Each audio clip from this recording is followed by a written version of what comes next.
So they're all saying he's done so well. He saved so many lives. He's created happiness in so many families.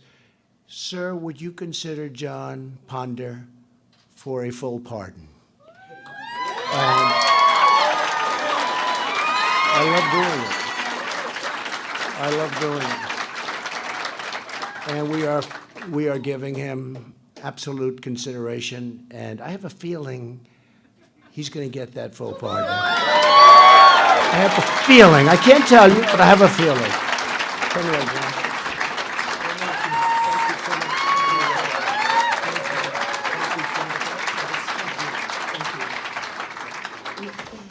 Great gentleman. That's the first thing they said to me when I walked in. And but everybody knows who you are. I knew who you are. 11 years of this. That's fantastic. What a tremendous story. Thank you very much. Congratulations, because I'm going to give him an early congratulations, all right? That's big stuff. That's big stuff. So thank you very much, John. And 2 years ago, I was honored to celebrate your story of faith and transformation as you stood with me in the Rose Garden of the White House.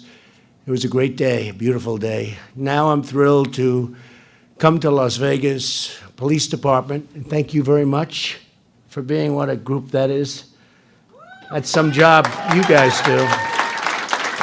Some job you do. A lot of friends too, a lot of friends. To take part in your organization's Hope for Prisoners graduation ceremony.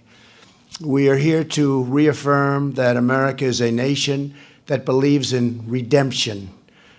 And that's what it's about, redemption.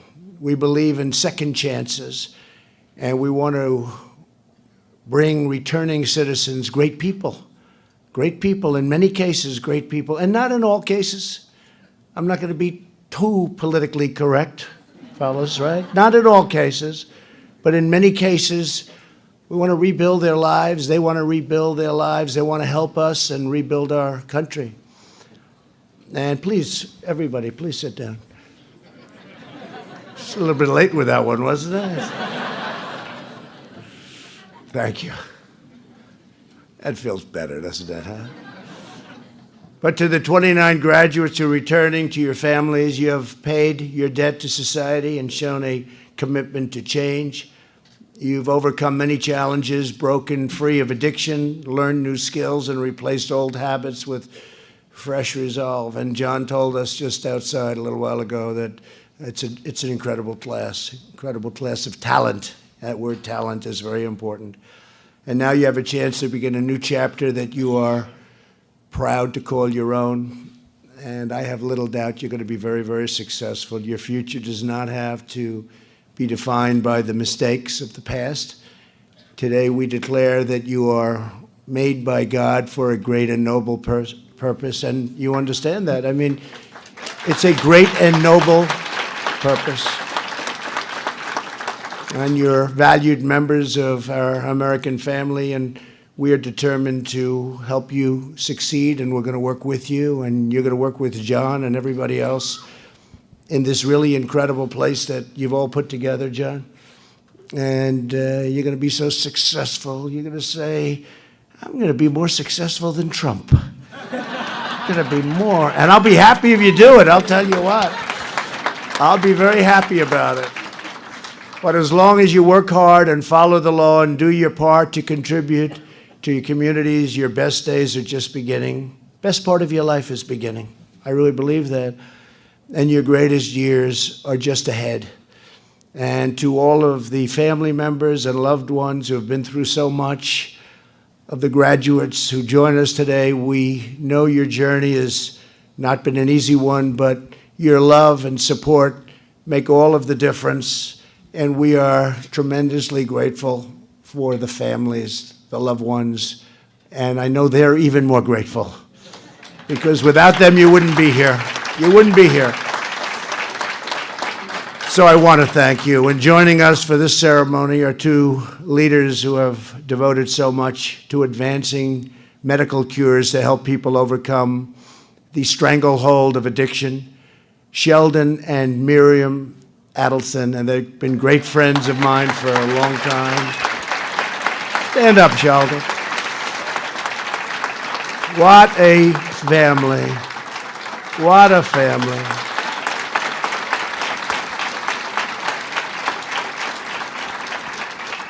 And Miriam is a doctor, a great doctor. She doesn't have to be a doctor. You can trust me, her husband doesn't need the money. But she devotes her life, it's the most important thing to her, to addiction. And every time she learns something new, and there's still plenty to learn, but she'll call me and tell me what they're learning about addiction and the job you do, Miriam, and what you've done, Sheldon, just overall is incredible. And really great. Two great people, just great people. And they like a place called Israel very much. Would you say that's correct? Maybe I have to use the word love, a place called Israel, right? In your case. Thank you as well to Las Vegas Mayor Carolyn Goodman for being here. Carolyn, thank you very much. Great job.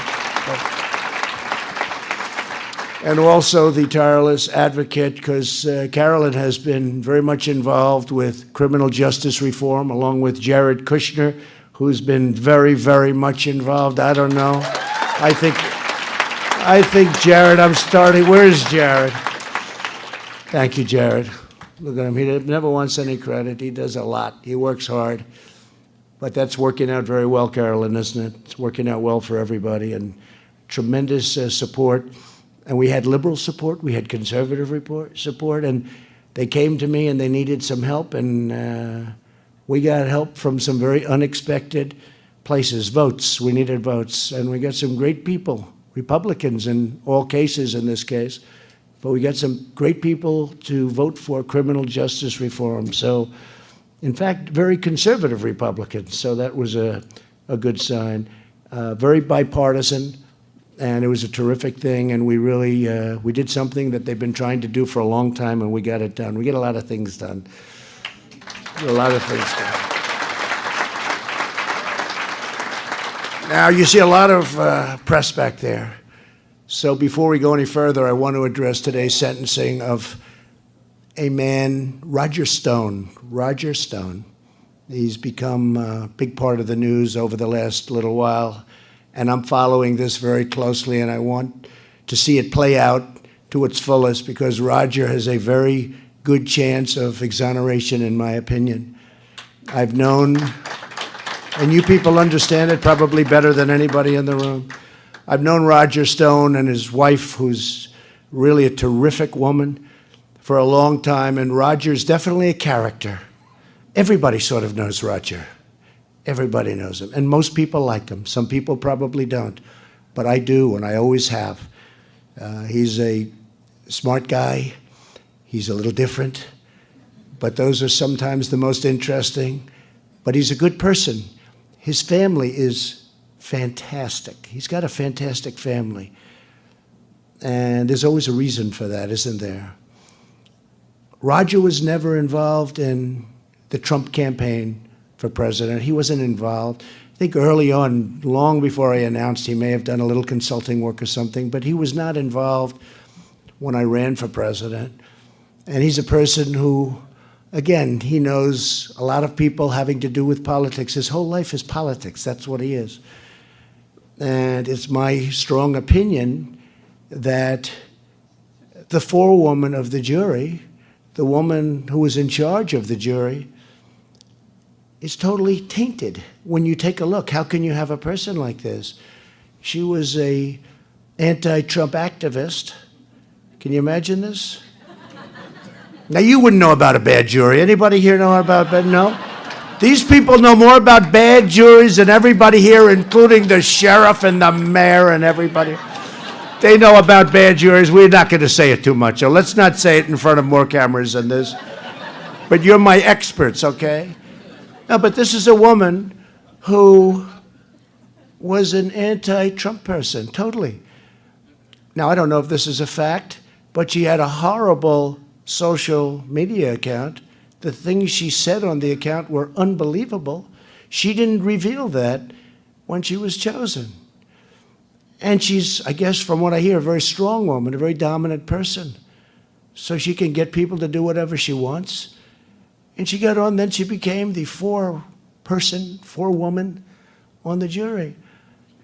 And I assume they asked her a question. Do you have any bias? Do you have any? She didn't say that. So is that a defrauding of the court? You tell me. But does this undermine our fair system of justice? How can you have a person like this? Did she delete her social account? And when Roger was determined by the same jury to be guilty, before the judge issued a sentence, and he was determined to be guilty, and she started going a little wild. She's very happy. And she started saying things that people said, that's strange, that's strange. And then they started looking at, now how can you have a jury pool tainted so badly? It's not fair. It's not fair. And you know, it's not happening to a lot of other people. Because you could look, I won't name names, but everybody knows who I'm talking about. What's happening over there? Nobody. Nobody. There are people that are, even in Roger Stone's basic business of politics, that were going to be in big trouble. Well-known people, the biggest people, big trouble. They were forced to leave their firm. One man was forced to leave his firm, and he was going to, bad things were going to happen to him the following day. Nothing happened. Nothing happened. He was the biggest. Nothing happened. But it happened to Roger Stone, and it happened to General Flynn, and it happened to, I won't name names, it happened to a lot of people and destroyed a lot of people's lives.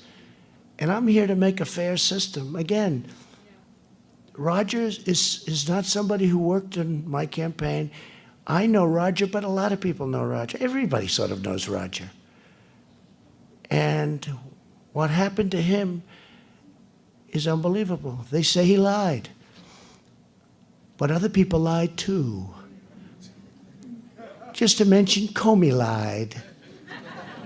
McCabe lied. Lisa Page lied. Her lover, Peter Strzok, lied.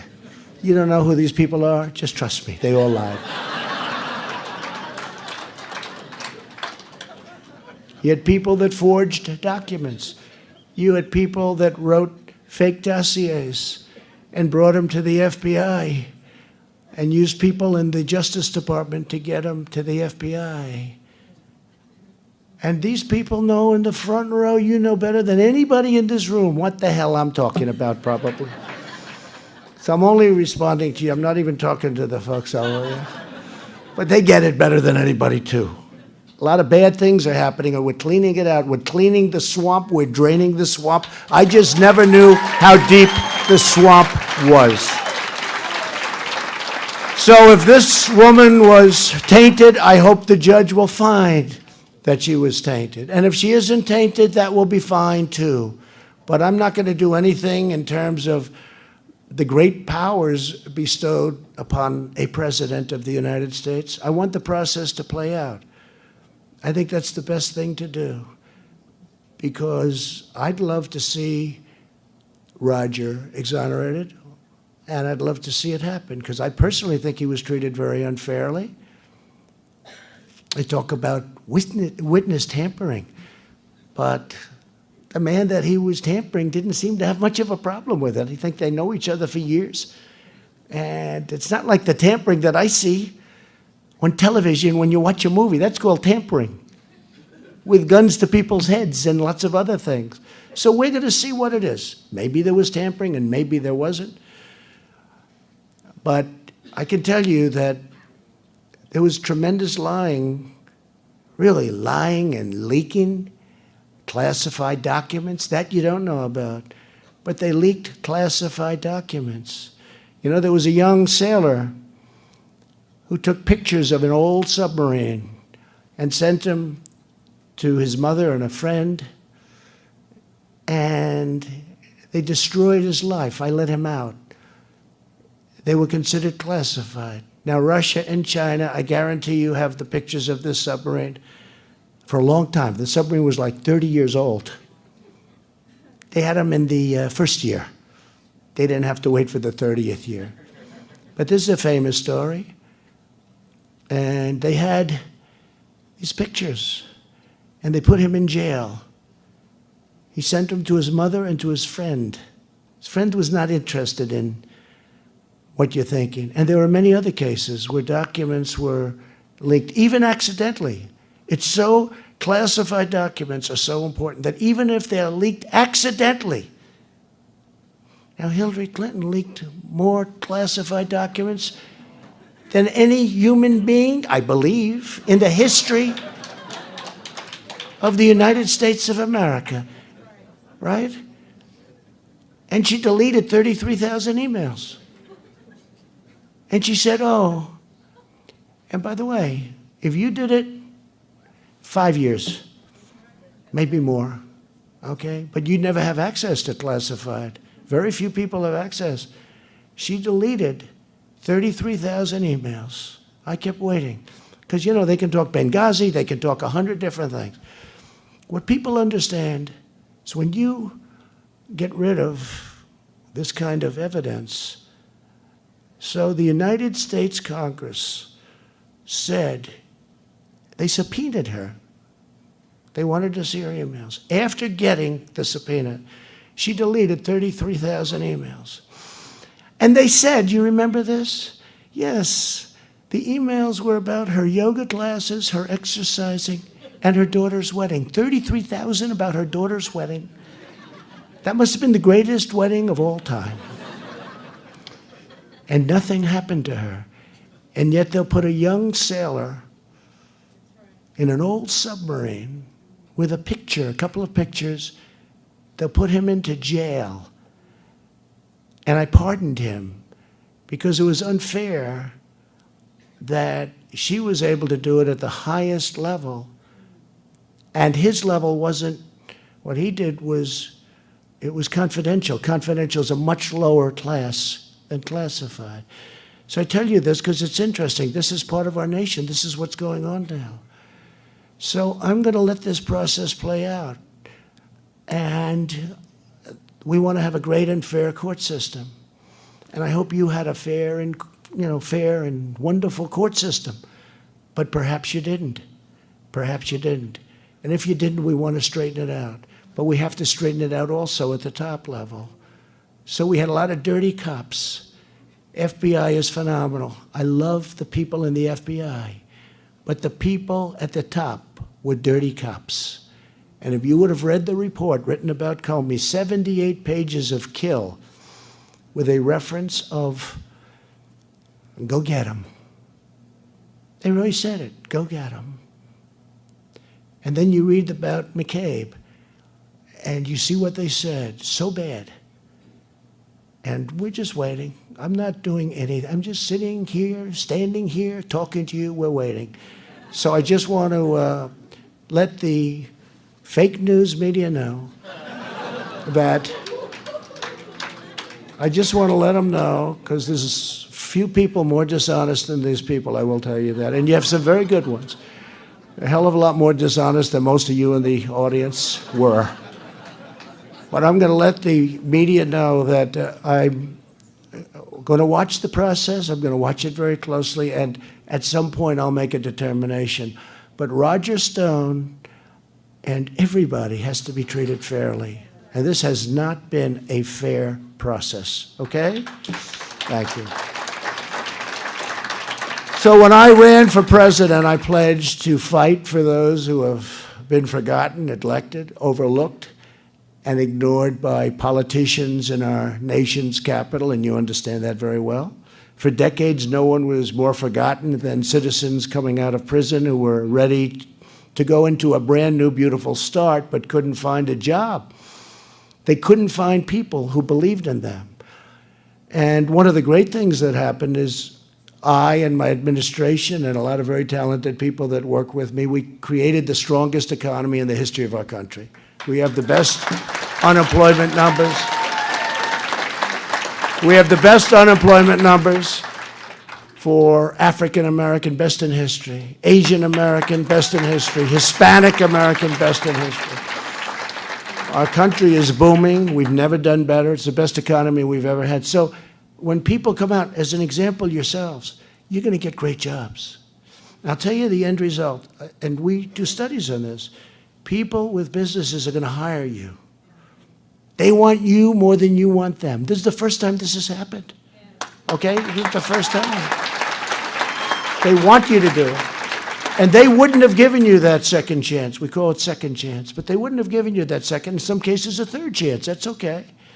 But they wouldn't have given you that second chance. Now they're doing it because they need people, because the economy is so good. And I'll tell you the end result. Employers are calling the numbers that we're getting, the respect that you're getting from people that are doing the hiring. They can't even believe it. I had one gentleman, I talked to him, he had 7 people came out of prison. He's got 7 people working for him. He said, they're among my best. He said, they are among my best people. He said, I cannot believe it. And you know what? Something doesn't always work out. I'm not going to say everybody is perfect. It's not. Nobody's, you take a group, there's always going to be somebody doesn't work out. But he said, I can't believe it. He's got 7 now. They've been with him for quite a while. He said, they're among the best people I've ever employed. He is so happy. It's going to happen with you. It's going to happen with them. What do you think? I think it's going to happen with this group. So once I came into office, leaders from all different backgrounds asked me to make changes to our criminal justice system. And the more I learned about the issue, big issue, the more I knew that criminal justice reform was really not about politics, because you have people that are for and against it on all different levels: Republican, Democrat, conservative, independent, liberal. Some love it, some don't love it. But they're starting to love it. We're having tremendous success with it. And it's about doing the right thing. Because Alice Johnson, I've really gotten to know her well, and she's like an incredible person. And because of Alice, we've just let out 3 other people that she knew. And I say to people, and you may have references and recommendations when you were, wherever you may have been, frankly, you know some people that were really good people who, Alice was in for 22 years. She had another 18 years to serve. And for a crime, but not that kind of a crime.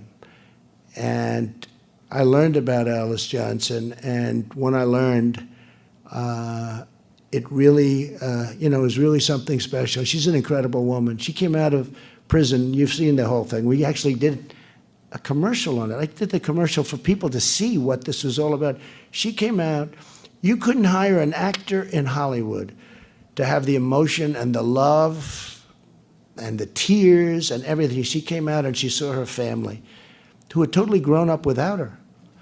And some big, strong young men, some wonderful women, just all family. And she was grabbing them, and they were all hugging and kissing outside of this massive prison wall. And they were just screaming with joy. It was an incredible thing to see. You couldn't do it. It had to be natural. It had to come from the heart. It had to come from the heart. So it was really, so I say to Alice, and I say to other people, and I'll say to you, and I'll say to you, you're going to have some recommendations. You think I'm making a mistake with him? What do you think? Okay. But you're going to have some recommendations. I want your recommendations. Because we have thousands of people in prison that have stories like Alice Johnson. Thousands and thousands of people. And I love doing it. I love doing it. And, you can be poor. You can be middle income. You can be rich. Injustice is injustice. But you have thousands of people that shouldn't be there. And I love finding those people. So as you find them, as you really think, but you can't let me down. They got to be right. Because there are some people you don't want to do this with. You do know that. I said to Alice, so Alice, let me ask you, you have a lot of people like yourself, right? Yes. But you have bad people too, don't you? Yes, we do. Some very bad people. I said, good. Because I wouldn't want somebody to say, no, everybody's good, because that's not the case. But she's given us great recommendations, and she's a great woman. To redress unfairness in the justice system, just over 1 year ago, I led the effort to pass the criminal justice reform, and others had tried and failed.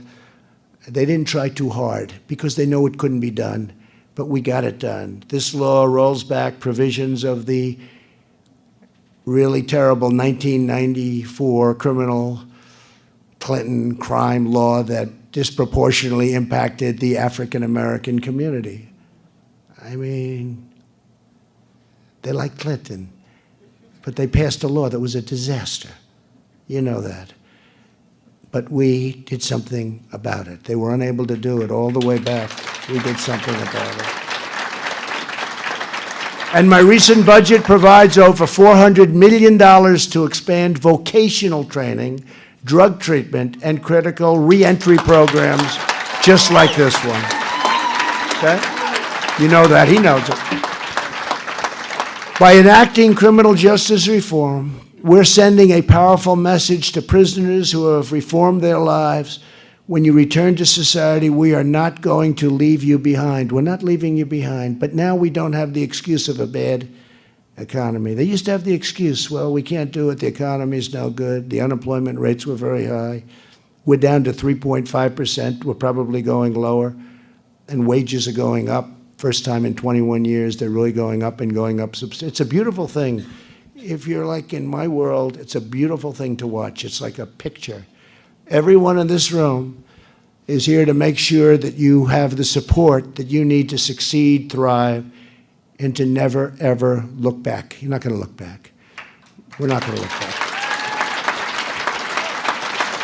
And we're joined today by many great pastors and faith leaders, some of whom I know pretty well, who trust the power of prayer and the mercy of God to transform their lives. And I want to thank you all for being here. Thank you. Great faith leaders. Thank you. Please stand up.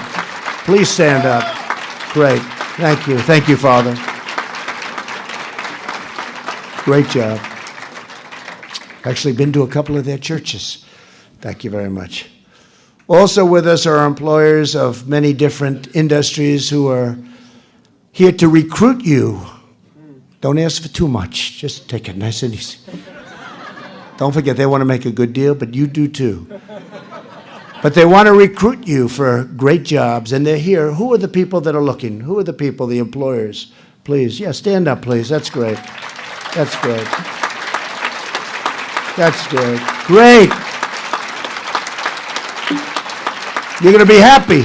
You're going to be very happy, including the Las Vegas Chamber of Commerce, who really has done a fantastic job over the years. I've known how hard they work and what a great job they do. Stations Casinos, Martin and Harris Construction, Civil Work General Contractor, Silver State Transportation, Keolis Transit and Workforce Connections. And I want to thank you all. And we have a lot of others outside that are coming in too, and you're going to have a lot of fun. It's nice to be loved, right? It's nice to be wanted. You're wanted.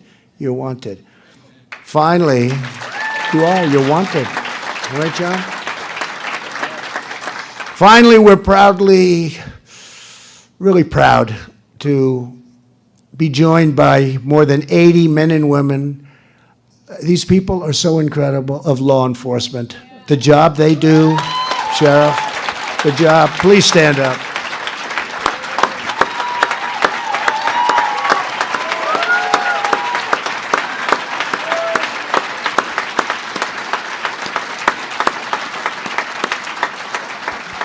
You don't know how much people respect you. You don't hear it. You don't hear it. People respect you like you wouldn't believe. So we just want to thank you all. The job you do is incredible. Law enforcement. We honor your selfless service and bravery. By the way, fire department also. I just left an area of the country where 2 firemen were just killed. And terrible. Up in certain portion of a beautiful place in California where a building collapsed, 2 people killed, 2 firemen killed. And we honor them, and this took place yesterday. But they're fantastic. But I want to thank law enforcement because the job you do is incredible. And the respect that people have for you, you'll never know how strong it is. It's stronger. And I think it's stronger now than ever before. And now you have an administration that loves you, backs you. We give you the equipment that you need. We gave billions of dollars of equipment. We had surplus equipment, military equipment, incredible stuff, sitting in hundreds of warehouses all over the United States. And for some reason, other people didn't want to give it out. But I gave it out, and I assume you got some of it, right? You got some of it? I know the man, he probably got most of it, right?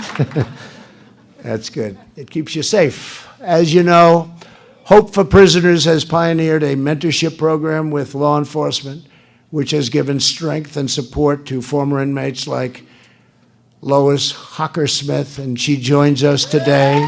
Lois. Where's Lois?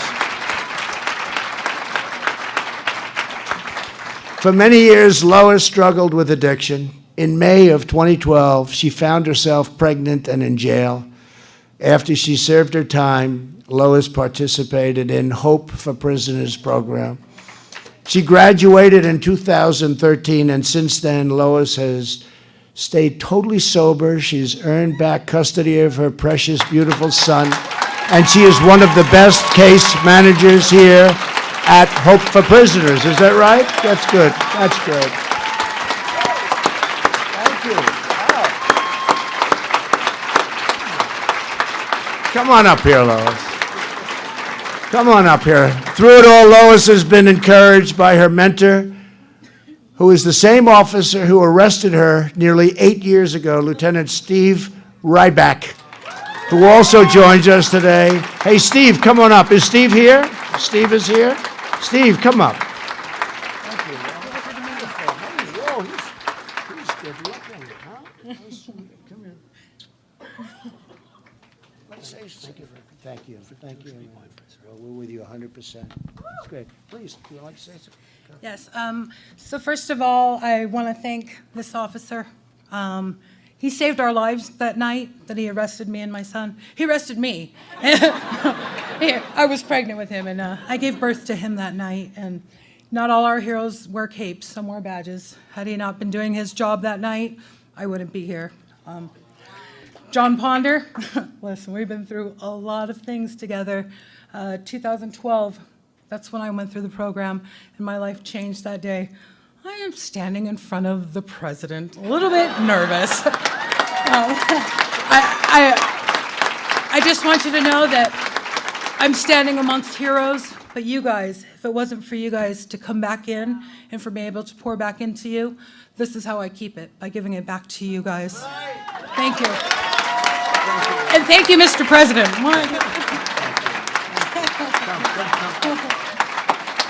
Thank you. Take care of Mom, right? Huh? So beautiful. Would you like to say something? Please. He feels very comfortable. You can say. I had a well-prepared speech for this.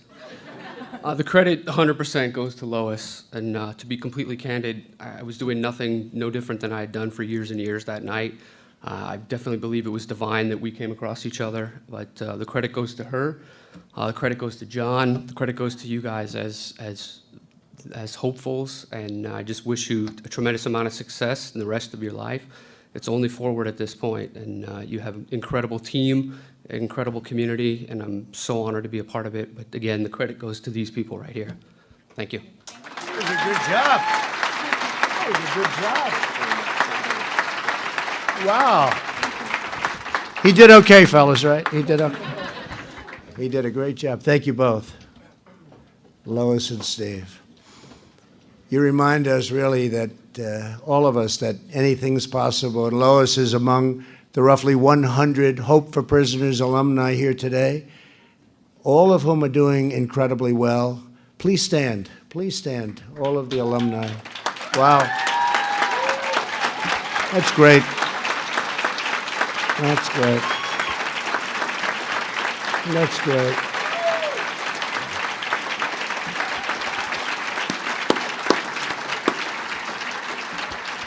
Great. Congratulations. Thank you very much. But they're really a testament to the bright future that awaits you all. It's a great time in our country in so many ways. Our military is strong. Our country is just strong. We're stronger in I would say, just about every way than we ever have been before. Militarily, you take a look at what we're doing with the stock market. We've had 144 out of 3 years. I've been here just a little more than 3 years. And in a little more than 3 years, John, we've had 144 stock market records.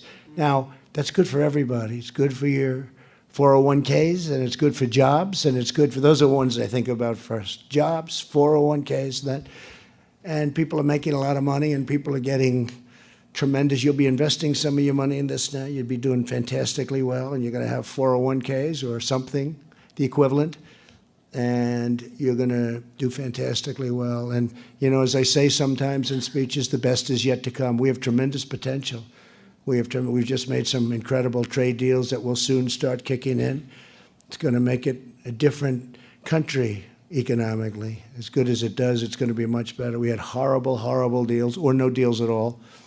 And now we have phenomenal deals. We made a massive deal with China. Then we did the USMCA, that's Mexico, Canada. We did a $40 billion a year deal with Japan, and we did a deal with South Korea, and we have other deals too. And I'm going to India next week, and we're talking about, you know, they have 1.5 billion people. And Prime Minister Modi is number 2 on Facebook. Number 2. Think of that. You know who number 1 is? Trump. You believe that? Trump. Number 1. I just found that out. The head of Facebook, Mr. Zuckerberg, came in 3 weeks ago. He said, "Congratulations." I said, "On what?" He said, "You're number 1 on Facebook." I said, "That's cool." Number 1 on Twitter, too. But that's because, true. And if I wasn't, I could never say it, because it would be breaking news that Trump told a fib. No, number 1. And I congratulated Prime Minister Modi. I said, "But you know, you have 1.5 billion people. I have 350 million. You have an advantage." But we're going to India, and we may make a tremendous deal there. Maybe we'll slow it down. We'll do it after the election. I think that could happen too. So we'll see what happens. But we're only making deals if they're good deals, because we're putting America first. Whether people like it or not, we're putting America first. So to help you find housing, jobs, and support, I established, as you know very well, the Council on Crime Prevention and Reentry. They've done a fantastic job. And here with us today are our new executive director, Tony Loudon. Tony, would you just come up and say a few words, please? Tony Loudon. Thank you, Tony.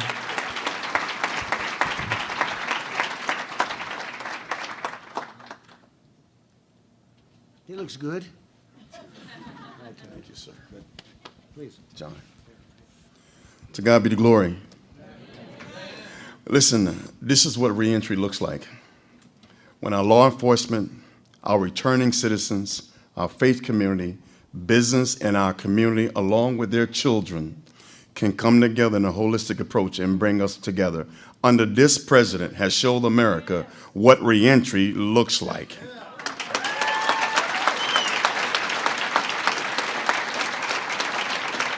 They say what happens in Vegas stays in Vegas.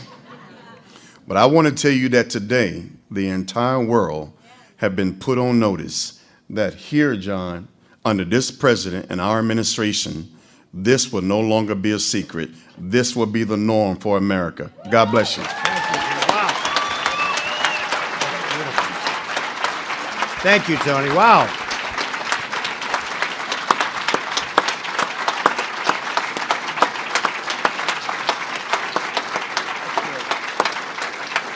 Thank you, Tony. Wow, that's great. Respected guy. For too long, citizens with a record were not even considered for jobs. You know that. Even if they were qualified, rehabilitated totally, and ready to go to work, they wanted to go to work. But all of that is changing, and we began a nationwide campaign to encourage businesses to expand second chance hiring. We call it second chance hiring. When we say hire American, we mean all Americans, all Americans. And our entire nation wins when citizens with a record have a chance to succeed. It's such a tremendous, what's happened over the last 3 years is incredible. People came out, they didn't have a chance. And now they're not only having a chance, you're going to see in a little while when these guys try and make a deal. I want a little bit more. Give me a little bit more.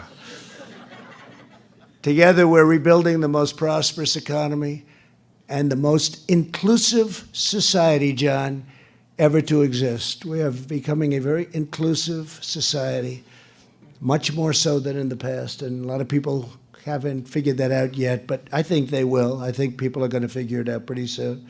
We want every citizen to join America's unparalleled success and every community to take part in America's extraordinary rise. Since my election, we have created 7 million new jobs. The unemployment rate has reached the lowest rate in over 51 years. Think of that, 51 years, half a century. And by the way, the 7 million jobs, they thought it might be 2 million if we're lucky. You go back 3 years, they were saying 2 million. We did 7 million, and it's pretty amazing. African American poverty has declined to the lowest rate ever recorded.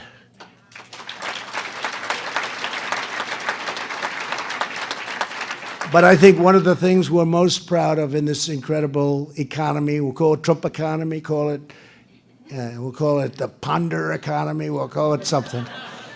But whatever we call it, this economy has been great. And the thing that might be the best of all is what we've done with criminal justice reform. I really think so. Our jobs market is so strong that businesses are recruiting the former prisoners off the sidelines in, by the way, record numbers. Never happened anywhere even close to these numbers. We know that having a job gives you the best chance to work hard, to earn the paycheck, care for your families, chase your dreams, and succeed. Through our pledge to America's workers, spearheaded by a very famous young woman. Did you ever hear of Ivanka? She did. She said, "Daddy, I want to help with jobs." I said, "Well, I'll put you here, there." No, I want to help with jobs. I want to get people jobs. They have to be trained. They have to be. So she had a goal of 500,000 jobs. That's a lot, 500,000 jobs. She just broke Jared, I guess, is Jared around? She just broke Jared Kushner. She just broke the father of criminal justice reform. He really is. I mean, he works so hard. And Ivanka just broke 15 million jobs. 15. Mayor, that's good, right? And this is where they train the people in the companies. The government can't do this. Walmart took 1 million people. Think of it. These big companies and they train them. It's very complicated stuff with computerization and all the things you have to learn. That's not for government. 15 million people taken by many of the biggest companies, but also mid-sized companies, even some smaller. But she broke 15 million people about 2 weeks ago. And her goal was 500,000 people over a fairly long period of time, 15 million. But if you know Ivanka, you're not at all surprised, believe me. I wasn't surprised. I was sort of saying, so what else is new? To every returning citizen here today, I know that there are some in our society who want to tell you what you can't do. They're going to tell you what you can't do. It's one of the reasons I wanted to be here. I wanted to say what I had to say to John, too, because I sort of had that in my mind for a long time, actually the first time I met him. But they want to tell you what you can't do. They want to tell you why you can't succeed. No way you can succeed. You don't want to listen to them because you're proving different. They want to say why you can't make it in this country, why you can't make it in any country. They think you're not going to make it, period. But do not believe those voices for 1 second, because I'm here today because I believe in what you can do. You're going to be incredible. You're going to be incredible. You're going to see it, and it's going to go quickly. Each of you is a citizen of the greatest country on earth. There is more opportunity, more equality, and more potential in America today than in any society in the history of the world. It's true. This is the country where anyone can make a comeback. We made a comeback with our country. We call it the Great American Comeback. This is the Great American Comeback, and you're doing the same thing. This is a nation where anyone can rise, and this is the time when anyone can reach for for the American dream, that beautiful American dream. That's what you're doing.